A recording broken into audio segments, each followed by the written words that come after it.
ഇറാന് മുന്നിൽ മുട്ടുമടക്കി ട്രംപ്. ഇറാനെ ഭസ്മമാക്കാൻ ഇറങ്ങിയ US നാണം കെട്ടെന്ന് ലോകം. GCC രാഷ്ട്രങ്ങൾക്ക് അമേരിക്കയിലുള്ള വിശ്വാസം നഷ്ടമായി. കരുത്തറിയിച്ച ഇറാനെയും ചേർത്ത് പിടിച്ച് ചൈനയും റഷ്യയും ലോകരാജ്യങ്ങളിലെ ശക്തരാകുന്നു.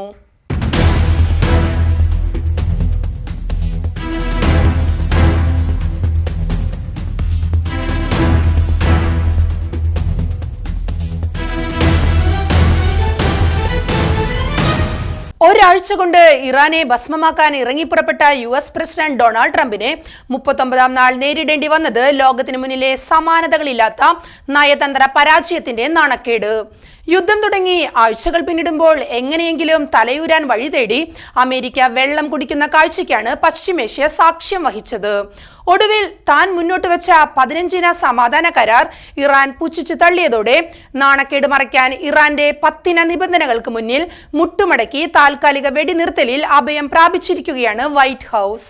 പശ്ചിമേഷ്യയെ മുൾമുനയിൽ നിർത്തിയ അമേരിക്ക ഇറാൻ സംഘർഷം താൽക്കാലിക വെടിനിർത്തലിലേക്ക് നീങ്ങുമ്പോൾ ലോകം ചർച്ച ചെയ്യുന്നത് അമേരിക്കൻ പ്രസിഡന്റ് ഡൊണാൾഡ് ട്രംപിന്റെ അസ്ഥിരമായ നിലപാടുകളെയാണ്.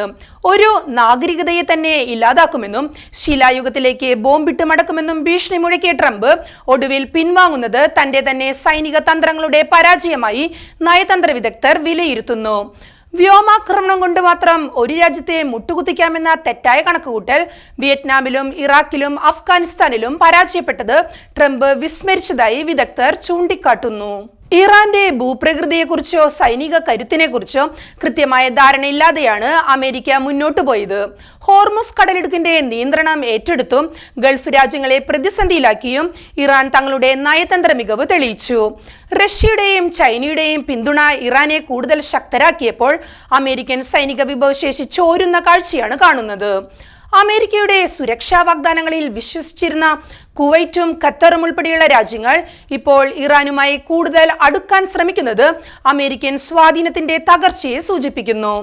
US-നെ നയതന്ത്രങ്ങളിലൂടെ ലോകശക്തിയാക്കി മാറ്റുമെന്ന വാഗ്ദാനവുമായി അധികാരത്തിലെത്തിയ ട്രംപ് ഇപ്പോൾ തന്റെ അനുയായികളെയും സഖ്യകക്ഷികളെയും വഞ്ചിച്ചുവെന്ന വിമർശനം ശക്തമാണ്.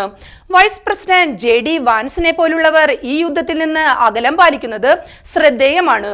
മിസൈലുകൾ ഉൾപ്പെടെയുള്ള ആയുധശേഖരം തീരുന്നത് അമേരിക്കയെ സൈനികമായി തളർത്തുന്നു. ഇത് റഷ്യൻ പ്രസിഡന്റ് പുടിന് യൂറോപ്പിൽ കൂടുതൽ അവസരങ്ങൾ നൽകുകയാണ്. യുദ്ധത്തിന്റെ തുടക്കം മുതൽ തന്നെ ഇറാനെ ഭീഷണിപ്പെടുത്തി വരുതിയിലാക്കാനായിരുന്നു ട്രംപിന്റെ ശ്രമം. ഇറാന്റെ പവർ പ്ലാന്റുകളും പാലങ്ങളും തകർക്കുമെന്നും ഇറാനിയൻ സിവിലൈസേഷനെ ഭൂപടത്തിൽ നിന്ന് തുടച്ചു നീക്കുമെന്നും ട്രംപ് അവസാന നിമിഷം വരെ മുന്നറിയിപ്പ് നൽകി. ചൊവ്വാഴ്ച രാത്രി 8 മണിക്ക് ആക്രമണം തുടങ്ങുമെന്ന അന്ത്യശാസനം പലതവണ നീട്ടി നൽകിയെങ്കിലും ഇറാൻ വഴങ്ങിയില്ല. ട്രംപിന്റെ വെല്ലുവിളികളെ പുച്ഛിച്ചു തള്ളിയ ഇറാൻ മിസൈൽ ആക്രമണങ്ങളിലൂടെ തിരിച്ചടിക്കുകയും ചെയ്തതോടെ അമേരിക്കൻ പ്രതിരോധം പ്രതിസന്ധിയിലായി. വാക്കുപാലിക്കാൻ കഴിയാതെ നാണം കെട്ട അവസ്ഥയിൽ ട്രംപ് പാകിസ്ഥാൻ പ്രധാനമന്ത്രിയെയും സൈനിക മേധാവി അസിം മുനീറിനെയും ചർച്ചകൾക്കായി നിയോഗിച്ചു. എന്നാൽ ഇറാന്റെ കടുത്ത നിലപാടുകൾക്ക് മുന്നിൽ ഈ നീക്കങ്ങളും പരാജയപ്പെട്ടു. പാകിസ്ഥാൻ വഴി ട്രംപ് മുന്നോട്ട് വെച്ച 15 നിർദ്ദേശങ്ങൾ തള്ളിയ ഇറാൻ പകരമായി സ്വന്തം നിലയിലുള്ള 10 നിർദ്ദേശങ്ങൾ പാകിസ്ഥാന് കൈമാറി.